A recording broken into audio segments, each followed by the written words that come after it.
Hello അസ്സലാമു അലൈക്കും, welcome back to my YouTube channel.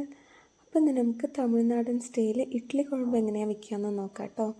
അതിനിപ്പോൾ ഞാനിവിടെ ഒരു 150 ഗ്രാം ചെറുള്ളി, ഒരു 2 ടേബിൾ സ്പൂൺ വെളുത്തുള്ളി, കറിവേപ്പില, 4 തക്കാളി, ഒരു അരമൂടി തേങ്ങ എടുത്തിട്ടുണ്ട്. പിന്നെ പൊടികളായിട്ട് മുളക് പൊടി, മഞ്ഞൾപ്പൊടി, മല്ലിപ്പൊടി, ഉപ്പ് എടുത്തിട്ടുണ്ട്, സാമ്പാർ പൊടിയും കുറച്ച് എടുത്തിട്ടുണ്ട് കേട്ടോ. പിന്നെ വേണ്ടത് പൊട്ടുകടലയും വറമുളകും പെരിഞ്ജീരകവുമാണ്. അപ്പോൾ നമുക്കൊരു ചീനച്ചട്ടിയിൽ എണ്ണ ഒഴിച്ച്, വെളിച്ചെണ്ണയാണ് ഒഴിക്കേണ്ടത്, അതൊഴിച്ച് തേങ്ങ ഒന്ന് മൂപ്പിച്ചെടുക്കാം. അതിന് കൂടെ തന്നെ കറിവേപ്പിലയും വറമുളകും കൂടി ഇട്ട് കൊടുക്കാവേ. അപ്പോൾ തേങ്ങ ഒന്ന് ചെറുതായി ഒന്ന് ബ്രൗൺ കളർ ആവുന്നവരെയും കുക്കാക്കി എടുക്കണം കേട്ടോ.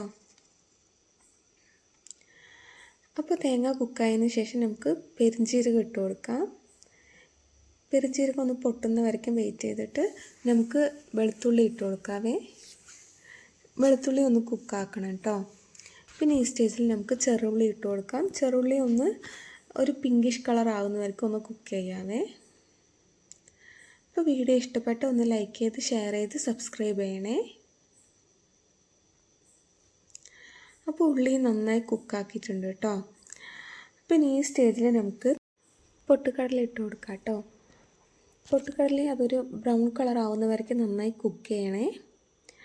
അപ്പോൾ അത് ബ്രൗൺ കളറിലായിട്ടുണ്ട്. ഈ സ്റ്റേജിൽ നമുക്ക് തക്കാളി കട്ട് ചെയ്ത് വെച്ചും കൂടി ഇട്ട് കൊടുത്ത് നന്നായി കുക്കാക്കി എടുക്കാം കേട്ടോ.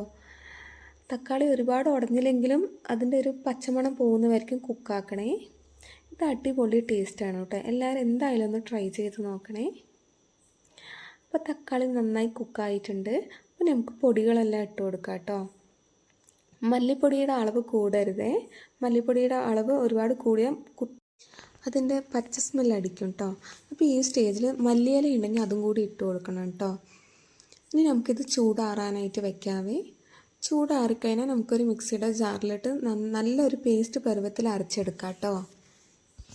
അപ്പോൾ വീഡിയോ ഇഷ്ടപ്പെട്ടാൽ ലൈക്ക് ചെയ്ത് ഷെയർ ചെയ്ത് സബ്സ്ക്രൈബ് ചെയ്യണേ. അപ്പോൾ നമ്മൾ ഈ കൂട്ട് നന്നായി നല്ലൊരു മൈ പരുവത്തിൽ അരച്ചെടുത്തിട്ടുണ്ട്. ഇനി നമുക്ക് അതേ പാൻ വെച്ച് അതിൽ വെളിച്ചെണ്ണ ഒഴിച്ചതിന് ശേഷം കടുക് ഇട്ട് പൊട്ടിക്കുക കേട്ടോ. കടുക് പൊട്ടി വന്നതിന് ശേഷം സവോള, കറിവേപ്പില ഇട്ട് ഒരു പിങ്കിഷ് കളർ ആവുന്നവർക്ക് കുക്കാക്കാം. ഒരുപാട് ബ്രൗൺ കളർ ആവേണ്ട ആവശ്യമില്ല കേട്ടോ. ഈ ഒരു സ്റ്റേജ് ആയ സമയത്ത് നമുക്ക് അരച്ച് വെച്ച അരപ്പും കൂടി ഒഴിച്ച് ആവശ്യത്തിന് വെള്ളം ഒഴിച്ച് നന്നായി ഒന്ന് തിളപ്പിക്കണം കേട്ടോ. വെള്ളം ആവശ്യത്തിന് ഒഴിച്ച് കൊടുക്കണേ. നമ്മൾ പൊട്ടുകടല ഇട്ടതുകൊണ്ട് തിളച്ച് കഴിയുമ്പോൾ ഒരുപാട് ഭയങ്കര തിക്കായൊരു പരുവത്തിലാണ് വരിക. അപ്പോൾ ആവശ്യത്തിനുള്ള വെള്ളം ഒഴിച്ച് കൊടുക്കണം കേട്ടോ. അടിപൊളി ടേസ്റ്റാണ്. ഇഡ്ഡലിക്കാണ് കേട്ടോ ഇത് കോമ്പിനേഷൻ നന്നായിട്ടുണ്ടാവുക. അപ്പോൾ എല്ലാവരും ഒന്ന് ട്രൈ ചെയ്ത് നോക്കിയിട്ട് ഫീഡ്ബാക്ക് കമൻസിൽ പറയണം കേട്ടോ. Thank you.